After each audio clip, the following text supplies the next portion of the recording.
하나님의 말씀은 누가복음 20장 1절로 8절까지의 말씀입니다. 저와 교독하시겠습니다.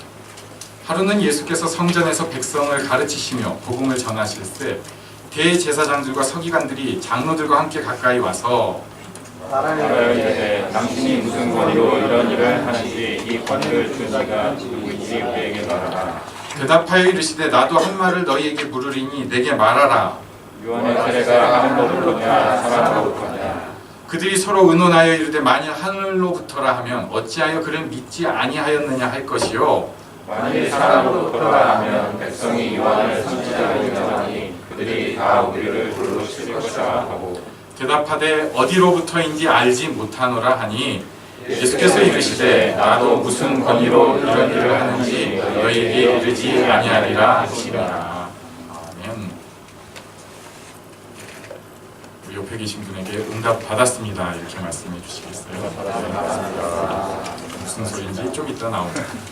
지난 주일에 성전에서 장사하는 사람들 꾸짖으신 사건을 보았습니다. 이 사람들 나름은 잘하려고 한 사람입니다. 그러나 종교적 틀에 매여서 정말 중요한 것은 놓친 사람들이었습니다. 예배드리는 것, 또 뭐 신앙의 성장을 돕는 것, 이렇게 하는 것이 오히려 예배를 방해하고 신앙을 가로막는 모습이 됐고, 그래서 예수님께서 그들을 꾸짖으신 것을 보았습니다. 우리도 특히 이제 교회에서 섬기는 사람, 대표적으로는 목사, 저 같은 사람, 또 교사로, 찬양팀으로, 또 여러 가지로 섬기는 사람들은 항상 더 조심할 필요가 있습니다. 우리도 모르게 사실은 하나님께 정말 나아가는 것을 가로막는 사람이 돼버리게 돼 있습니다. 그냥 하면 그렇게 돼 있어요. 자, 그 일이 있은 후에도 예수님께서 성전에서 백성을 가르치시며 복음을 전하셨습니다. 1절에 보니까 하루는 예수께서 성전에서 백성을 가르치시며 복음을 전하실 때 대제사장들과 서기관들이 장로들과 함께 가까이 와서 말을 합니다. 당신이 무슨 권위로 이런 일을 하는지 이 권위를 준 이가 누구인지 우리에게 말하라. 대제사장들, 서기관들이 장로들과 함께 가까이 와서 질문을 했습니다. 예수님께 가까이 온 것은 진짜 좋은 찬스입니다. 인생이 바뀔 기회입니다. 예수님 바로 옆에 있는 참 놀라운 기회입니다. 그런데 이들은 엉뚱한 질문만 했습니다. 하나님께서 분명히 우리에게도 여러 가지 방식으로 기회를 주십니다. 그런데 그때를 우리는 놓칠 때가 많습니다. 핑계는 많이 있죠. 내가 사느라고, 생존하느라고, 그때 뭔가 해내느라고 너무 바빴다. 아니요. 그것을 이용해서 하나님께서 주신 찬스일 수 있는데 우리가 놓쳐버릴 때가 너무나 많습니다. 지금 이 사람들은 예수님에 대해서 좋은 찬스를 놓치고 있습니다. 사실 이들도 예수님에 대해서 개인적으로 궁금함이 있을 수 있었습니다. 당신은 어떤 사람이요? 어디서 배웠어요? 당신이 가르치는 것 중에 이거는 내가 이해를 못하겠어요. 이런 질문을 할 수 있었을 텐데 개인적으로 예수님께 나아가는 것 자존심이 상하는 일이었을 수도 있고 사람들의 이목이 두려웠을 수도 있습니다. 그래서 한다는 행동이 우르르 잘 차려입은 지도자들의 모임이 갑니다. 아마 예수님 주변에는 이미 배우는 사람들이 많았을 텐데 소위 사회 지도층 인사들이 우르르 몰려오니까 자리를 비켜줄 수밖에 없었을 거예요. 그리고 이 사람들이 예수님을 둘러싸고 예수님 옆에 바짝 서가지고 예수님 옆에 바짝 서면 되게 좋을 것 같은데 그런 꿈 혹시 꿔본 적 없으세요? 예수님 옆에 바짝 있어본 그런 꿈? 아침에도 막 흐뭇하고 그래요. 예, 제가 한 번 있는데 굉장히 좋습니다. 근데 이 사람들은 예수님 옆에 바짝 서가지고 굉장히 위압적인 자세로 사실 협박하는 모양새로 질문을 하고 있습니다. 당신 무슨 권위로 이런 일을 해요? 무슨 권위로 성전에서 꾸짖고 성전에서 가르치오? 나한테 말하죠? 교회에 오는데도 하나님 앞에 예배를 드린다거나 하나님 앞에 마음을 드리려는 자세보다는 그 우르르 심정으로 그냥 사람들 뭐 신나하면 같이 신나하고 또 좋다 하면 좋다 하고 그러면서 종교적인 틀에서 한 걸음도 못 나가는 경우가 있습니다. 자, 이에 대해서 예수님께서 답을 해주셨습니다. 우리 한번 같이 읽겠습니다. 3절과 4절입니다. 시작. 대답하여 이르시되 나도 한 말을 너희에게 물으리니 내게 말하라. 요한의 세례가 하늘로부터냐 사람으로부터냐. 예수님께서 그들에게 질문을 하셨다고 본문은 얘기를 합니다. 너희에게 물으리니 내게 말하라. 요한의 세례가 하늘로부터냐 사람으로부터냐. 이게 질문일까요? 대답일까요? 저는 대답이라고 봅니다. 요한의 세례가 사람으로부터입니까? 그렇게 생각하는 사람 거의 없었어요. 이 시대에 이미. 대부분이 하나님께로부터라고 확신하고 있었습니다. 그런데 예수님이 그들에게 이 답을 한 것은 내가 하나님의 권위로 하고 있다. 내가 사람으로부터 받는 권위가 아니라 하나님의 권위로 지금 이 일을 하고 있다고 대답을 한 것입니다. 그런데 이 답을 듣고는 사람들이 회의를 하는 거예요.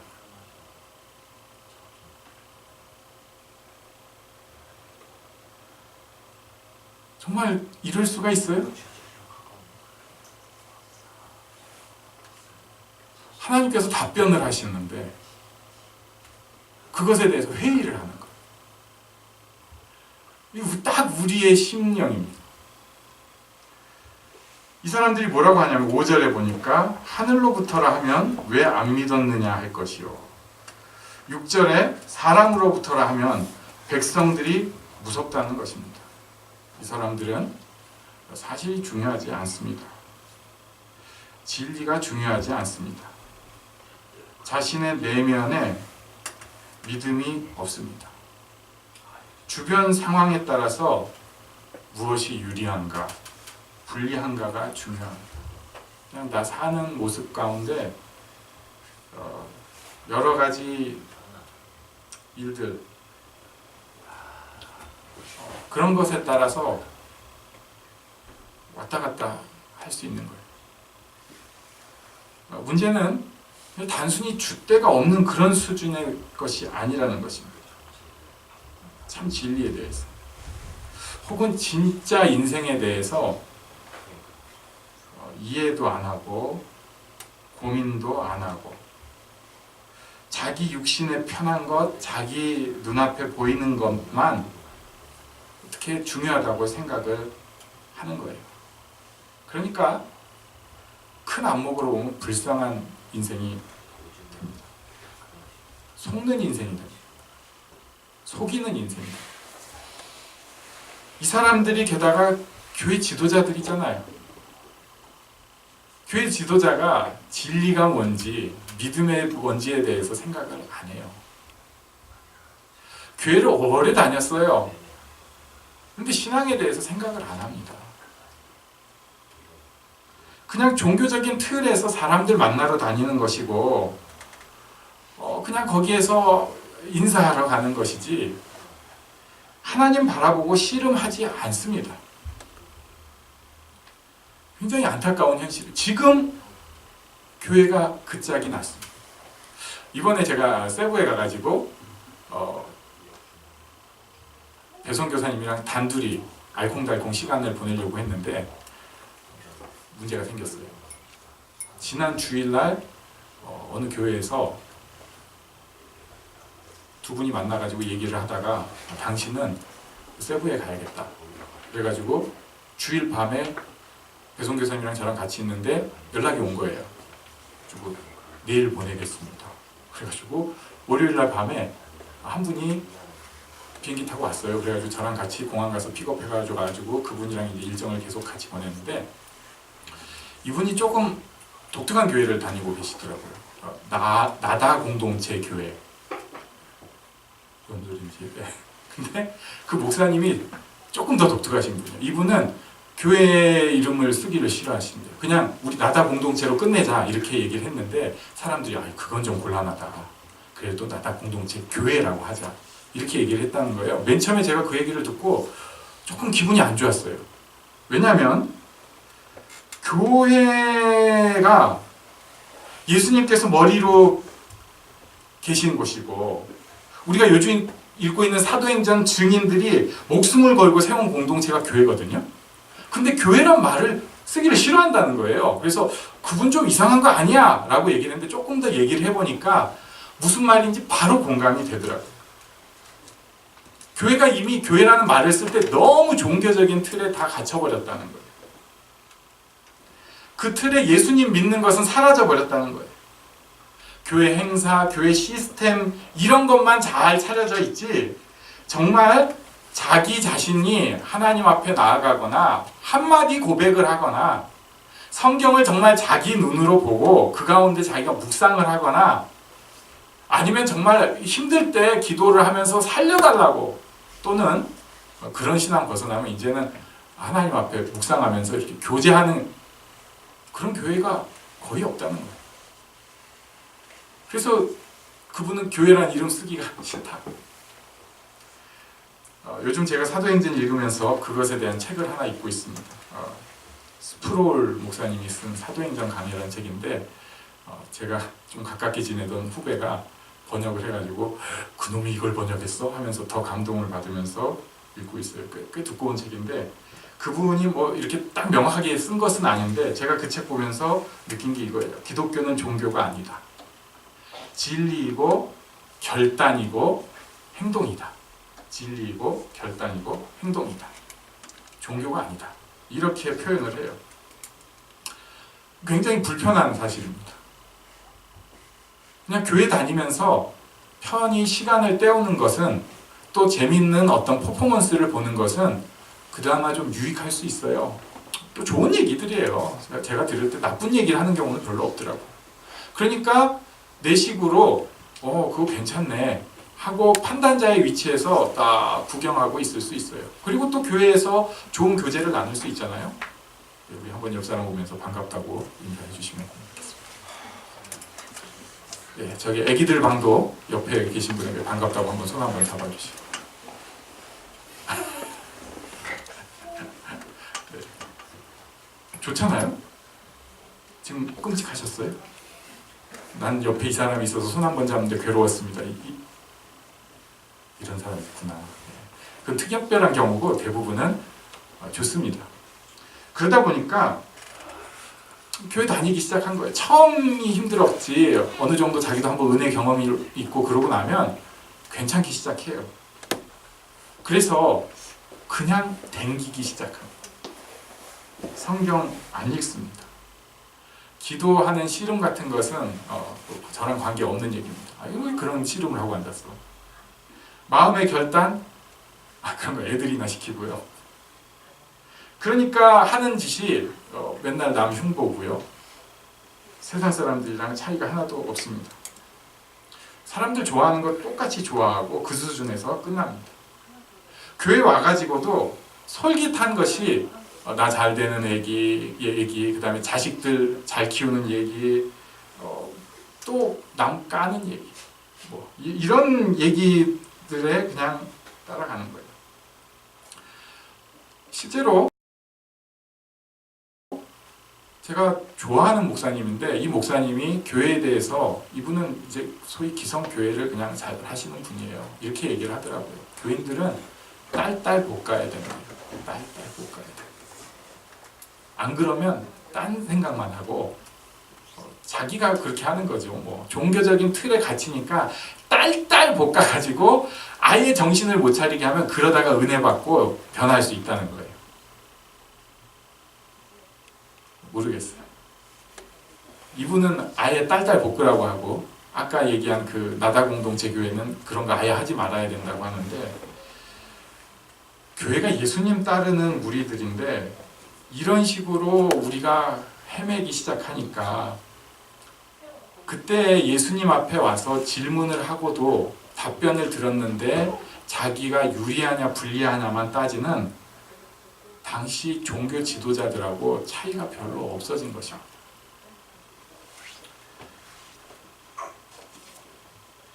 그래서 이 사람들이 대답 아닌 대답을 했습니다. 7절 보면요. 대답하되, 대답은 했어요. 어디로부터인지 알지 못하노라. 그러니까 요한의 권위가 하늘로부터인지 사람이로부터인지 모르겠다. 이렇게 답을 한 것입니다. 사실은 모르겠다가 아니라 모르고 싶다예요. 알고 싶지 않다는 것입니다. 이번에 선교지 가서도 그 생각을 했습니다. 우리 배선교사님은 제가 본 선교사님들 중에서 정말 제일 잘하시는 분 중에 하나예요. 선교사님들 중에 제가 볼 때 절반 정도는 참 귀한 사역을 하시고, 이건 제 생각입니다. 그러니까 참 목사가 교만한 건데, 그리고 10분 중에 한 분은 진짜 존경스러운 사역을 하시는 것 같아요. 바꿔서 얘기하면 절반 정도는 시험 들게 사역을 하시긴 합니다. 근데 10분 중에 한 분이 있거든요. 진짜 존경스러운 사역을 하시는 분. 이분이 왜 선교사로 결단해서 인생을 다 바쳐가지고 불편한 오지에 가가지고 제자 훈련하고 섬기면서 사는가? 알고 싶지 않아요, 그런 거. 왜 예수 믿는다고 모든 우선순위 바꾸면서 살고 있는가? 알고 싶지 않아요.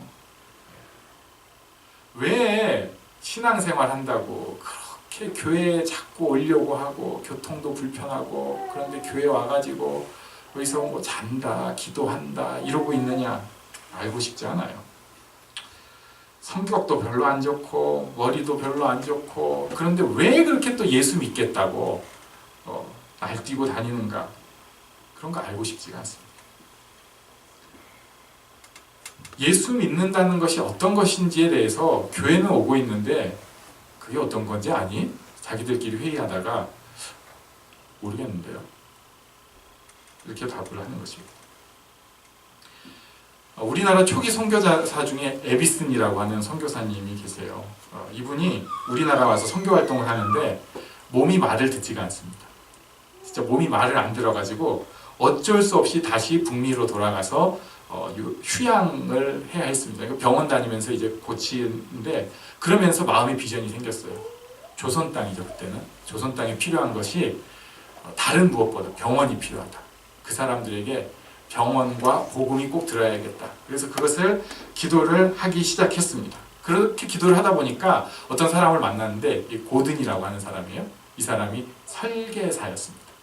내가 돈은 그렇게 없지만 당신을 위해서 내 모든 재능을 바쳐서 정말 멋진 교회 설계도를 그려주겠다. 쉬운 일이 아닌데 그 설계도를 그려줬어요. 이분 기도하다가 설계도라도 받으니까 뭐가 된 것 같아요. 근데 설계를 조금 고급스럽게 했어요. 돈이 너무 많이 들어가요. 그래서 이 설계도를 붙잡고 기도를 하기 시작했습니다. 정말 마음에 불타는 그 마음이 있다 보니까 심지어 카네기 홀에까지 빌려가지고 기도회를 열었대요. 그때. 한국 땅, 조선 땅에 병원 세우기 기도회. 그런데 그 기도회가 끝나고 나니까 한 젊은 사람이 딱 찾아와가지고 얘기를 한 거예요. 제가 꼭 필요한 곳에 병원을 짓겠다는 기도를 1년을 했습니다. 제가 그 비용 다 대겠습니다. 이 젊은 사람 이름이 세브란스예요. 그래가지고 제 기억으로 1900년에 착공을 시작해서 1902년에 병원 오픈을 했습니다. 그래가지고 지금도 신촌에 가면은 그 세브란스 동상이 있어요. 흉상이라고 하죠. 얼굴이 있어요. 그 사람이 지금 세브란스 병원 보면 충격을 받겠죠. 완전 초거대 병원이 돼가지고 이럴 수가 있냐 막 했을 텐데 왜 남의 나라에 내 돈 써서 병원 짓는지 알고 싶지 않죠. 이런 소리는 해요. 그 선교사들이 중간에 다 떼먹잖아. 교회에서 제가 무지 많이 들은 얘기예요. 그 나라의 일은 그 나라 사람이 해야지 왜 한국 사람이 한국도 못 챙기면서 우리나라도 오지가 많은데 딴 나라 가서 하고 있냐고. 그래서 자기는 우리나라에서 뭐라도 했어요? 알고 싶지 않습니다. 왜 헌신하는지 알고 싶지 않아요. 우리 선배 크리스찬들이 지금 우리가 봐도 별로 성격도 안 좋고 머리도 안 좋은 사람들이 왜 이렇게 헌신해가지고 교회 세우려고 애를 썼는지 알고 싶지가 않아요. 욕은 하고 싶죠. 아유, 우리는 그렇게 하는데. 그랬더니 문제는 예수님께서 8절에 답변을 하셨는데, 한번 같이 읽겠습니다. 8절 시작. 예수께서 이르시되 나도 무슨 권위로 이런 일을 하는지 너희에게 이르지 아니하리라 하시니라. 예수님께서는 이미 4절과 5절에서 답변을 하셨습니다.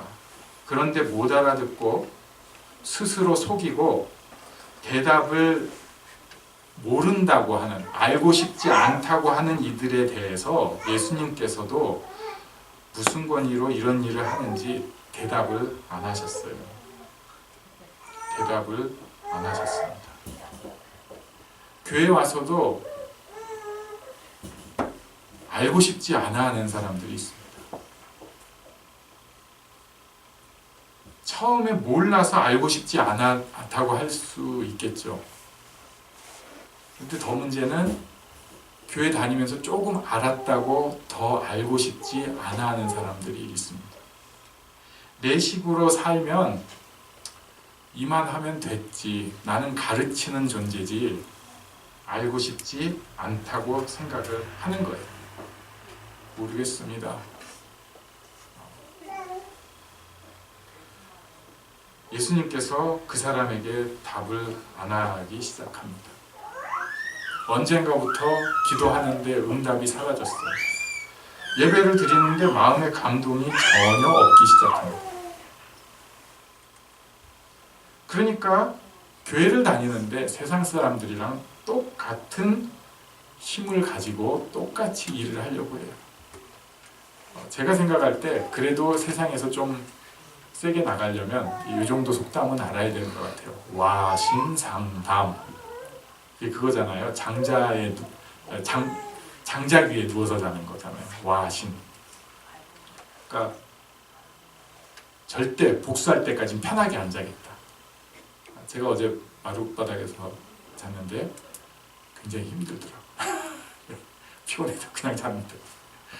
근데 그게 아니라 장작 위에서 자는 거죠. 복수의 그날까지. 그 사람한테 이제 한 방 깨진 사람이 나도 그 사람한테 복수하겠다 해가지고 한 게 이제 상담이잖아요. 쓸개즙을 매달아 놓고 한 번씩 맛을 보는 거예요. 쓰리 쓰는 거. 쓸개는 아직 안 먹어봤는데 아침마다 모르겠어요. 하루에 한 번씩 이렇게 맛을 보고 하면서 어써 하면서 나는 복수하리라. 분노와 복수, 이 독의 힘이 굉장히 셉니다. 실제로 나는 너네 꺾을 거야. 이런 힘으로 꽤 잘하는 사람들 많이 있어요. 또 돈이 힘이 꽤 셉니다. 차곡차곡 돈을 쌓는 것, 자기 노후를 준비하고 집 융자 갖고 좀 더 좋은 집, 좀 더 좋은 차 생각하면서 열심히 모으는 것도 힘이 세요.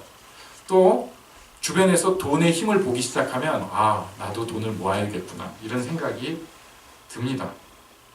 그러나 크리스찬은 분노와 도구로 사는 사람도 아니고 돈을 쌓는 힘으로 사는 사람도 아니고 우리는 하나님께서 주신 힘으로 살 수 있는 존재입니다. 하나님께서 주신 힘. 어줍지 않아도 계속해서 배신하고 엉망으로 살지만 그런 나를 위해 죽기까지 사랑하시고 그리고 내 모든 삶에 터치해 주시고 내 그 얼토당토하는 말에도 귀 기울여 주시고 나에게 여러 가지 깜짝 선물도 주시고 가장 베이스가 되는 이 성경 말씀도 주시고 이 하나님의 힘으로 살 수 있는 존재입니다. 우리가 그런데 그걸 잘 누리질 못해요. 자녀가 아기 때 지금 이제 우리도 아주 꼬맹이 둘이 지금 저 방 안에 있거든요. 소리가 나잖아요. 진짜 키우기 힘듭니다. 시간이 하나도 없어요. 자기 여유라는 게 아예 없습니다. 그래서 이렇게 기도를 하는 것을 제가 들었습니다. 직접. 아기를 안고 도저히 틈이 안 나니까 하나님 살려주세요. 제가 이거 감당할 수 있게 해주세요. 그렇게 기도를 했어요. 자, 그런데 이제 문제가 생겼습니다. 아기가 혼자 자기 시작했습니다. 그리고 내가 가만 좀 지혜롭게 하면 틈이 생기기 시작했어요. 그런데 그때 시간이 나니까 뭘 먼저 하는가? 이건 좀 나쁘다는 얘기는 아니에요. 자기 외모 먼저 가꾸기 시작합니다. 전 진짜로 권장하는 편이에요. 외모 가꾸라. 그 순간에 인터넷으로 쇼핑하기 시작합니다. 세상 돌아다니는 거 보겠다고 하면서 SNS로 뭐 여러 가지 그런 거 하다가 애가 오니까 나는 아무것도 못해 하면서 애한테 달려가는 거예요. 하나님 바라보는 것은 하나도 없습니다.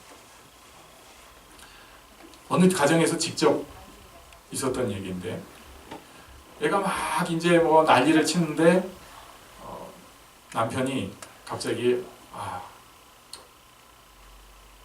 그러더니 딱 가서 방문을 닫는 거예요. 그래가지고 이 사람이 이제 기도하나 보다. 그리고 아내가 이제 애가 막 난리 치는데도 기도하러 갔으니까 잠깐 기다려줘야 되잖아요. 그래가지고 조금 기다리고 있다가 너무 그래가지고 도와달라고 문을 딱 열어보니까 핸드폰으로 게임하고 있는 거예요.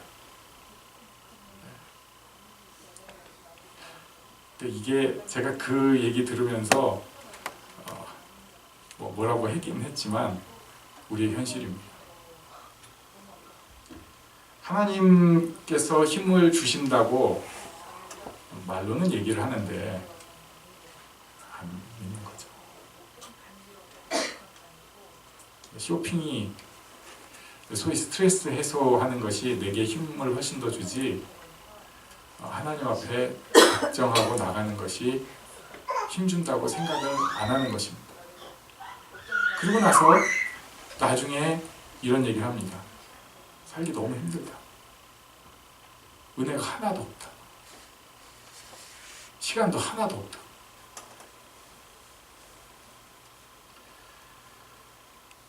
어떻게 보면 조금 안타까운 생활이에요. 역대상 14장 9절하고 10절을 제가 한번 찾아왔습니다. 여기 이제 다윗이 왕이 되고 첫 번째 한 일이 나오는데요. 블레셋 사람들이 르바임 골짜기라는 데로 이미 쳐들어온 상태입니다. 이미 쳐들어왔어요. 아시겠지만 이미 쳐들어온 상태라는 것은 초긴장과 경계 상황일 때입니다. 그런데 10절에 보니까 다윗이 첫 번째 한 게 뭐냐면 하나님께 물어 이르되 내가 블레셋 사람들을 치러 올라가리까 주께서 그들을 내 손에 넘기시겠나이까 하니 여호와께서 그에게 이르시되 올라가라 내가 그들을 내 손에 넘기리라 하신지라. 그 다음에 보면은 전쟁이 그렇게 쉬운 전쟁이 아니었어요. 머리를 꿰쓰고 전쟁을 하게 됩니다. 가장 바쁘고 정신없고 지금 긴장의 그 상황에서 다윗을 여러 가지로 욕을 할 수는 있지만 하나님 앞에 정말 아뢰는 모습을 보였던 것입니다. 우리는 어떻습니까? 일촉즉발의 상황에서 우리는 무엇을 합니까? 정말 힘들 때 무엇을 합니까? 살려주세요 하나님 해놓고는 정작 내게 틈이 나면 살려주세요 하나님은 지워버리고 다른 것만 먼저 하지는 않습니까? 지금 예수님 앞에 질문하러 온 사람들, 이 사람들도 교회의 지도자들이라고 할 수 있습니다. 성경을 우리보다도 더 잘하는 사람들인데 예수님 옆에까지 와가지고 결국 질문하는 게 예수님 겁박하는 것이었고 예수님 답변에는 귀를 닫아버리고 돌아갔습니다. 오늘 우리가 교회 온 거 저는 진짜 축복이라고 생각합니다. 예배 드리는 것이 어떤 모습이든지 예배당에 와서 얼굴 비치는 것만 해도 저는 진심으로 복이라고 생각을 해요. 그런데 안타까운 것은 여기서 끝이 나기 시작하면 지금은 괜찮을 수 있는데 나도 점점 그들처럼 돼가기 시작합니다. 그리고 하나님이랑 교제하는 것은 점점 사라지기 시작하고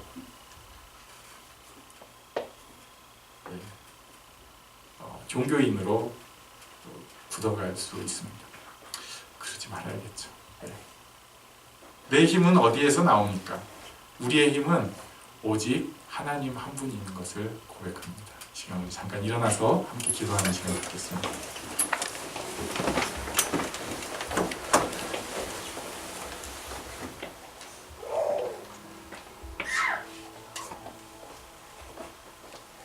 하나님께서 살려주기 원하십니다.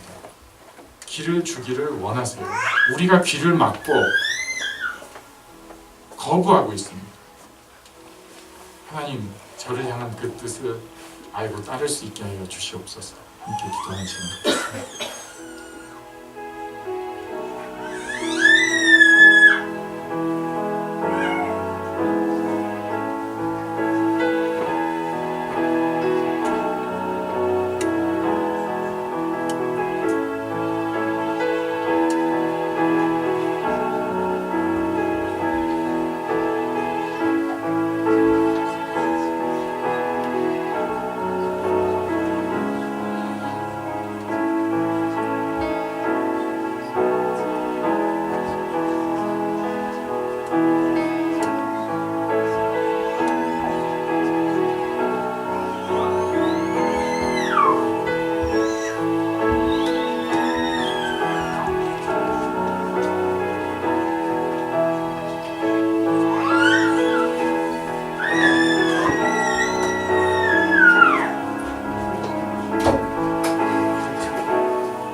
난 그의 소유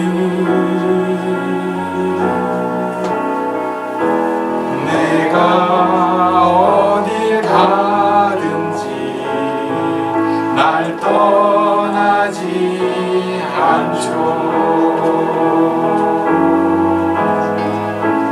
내 이름 아시죠. 내 모든 생